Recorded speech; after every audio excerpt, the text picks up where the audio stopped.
दोस्तों, अचानक भारत में उतरा अमेरिका का एक बेहद खास सैन्य विमान। और उस विमान में जो शख्स बैठकर आया वो कोई आम अधिकारी नहीं, बल्कि अमेरिका की डिफेंस रणनीति का सबसे बड़ा चेहरा है, एल्ब्रिज कोल्बी। वही इंसान जिसने 2026 की अमेरिकी नेशनल डिफेंस स्ट्रेटेजी लिखी है। अब सवाल उठता है कि ऐसे वक्त में जब ईरान के साथ तनाव हर घंटे नया मोड़ ले रहा है, पूरी दुनिया में अफरा तफरी मची है, तेल के दाम आसमान छू रहे हैं, तो अमेरिका का इतना बड़ा डिफेंस अधिकारी सीधे भारत क्यों उतरा? इसे समझने के लिए पहले दुनिया की तस्वीर देखते हैं। डोनाल्ड ट्रंप कैमरे के सामने आकर दावा कर रहे हैं कि ईरान के साथ बातचीत पटरी पर है, डील होगी, शांति होगी। लेकिन दोस्तों, जमीनी हकीकत कुछ और ही है, क्योंकि ईरान के सैन्य प्रवक्ता ने खुलेआम कहा कि अमेरिका आईने के सामने खड़े होकर खुद से ही बातें कर रहा है।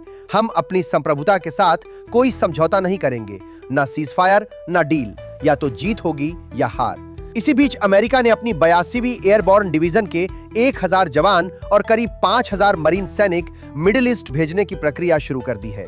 ट्रंप इसे मैक्सिमम प्रेशर स्ट्रेटेजी कह रहे हैं, लेकिन इससे इलाका और ज्यादा अस्थिर होता दिख रहा है। अब यहाँ एक बड़ा ट्विस्ट आता है।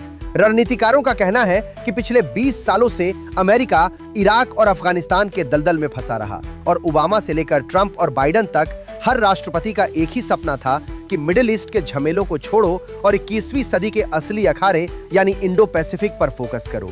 क्योंकि जब अमेरिका आतंकवाद से लड़ने में अपना खजाना खाली कर रहा था, ठीक उसी वक्त चीन चुपचाप दुनिया की सबसे बड़ी नेवी बना रहा था, छोटे देशों को कर्ज के जाल में फंसा रहा था, समंदर में अपने मिलिट्री बेस खड़े कर रहा था। लेकिन हुआ क्या?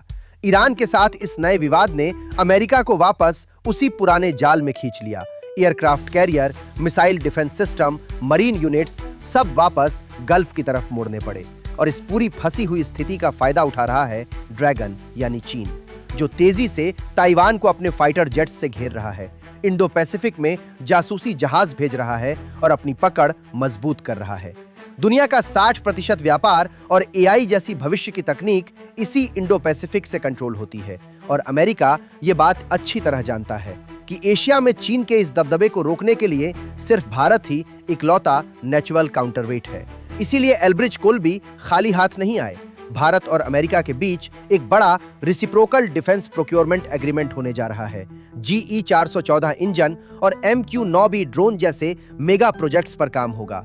इंडस एक्स को रफ्तार मिलेगी, और सबसे बड़ी बात, भारत अब सिर्फ खरीदेगा नहीं, बल्कि अमेरिका को अपना डिफेंस का सामान बेचेगा भी।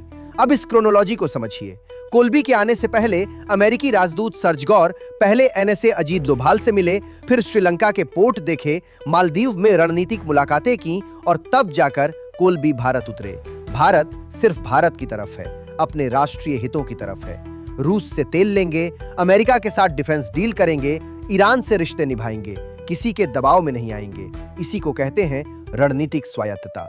तो कुल मिलाकर तस्वीर यह है, मिडिल ईस्ट में जंग है, चीन मौके की ताक में है, अमेरिका फंसा है, और इन सब के बीच भारत वो धुरी बन रहा है जिसके इर्द गिर्द दुनिया की नई रणनीति घूम रही है।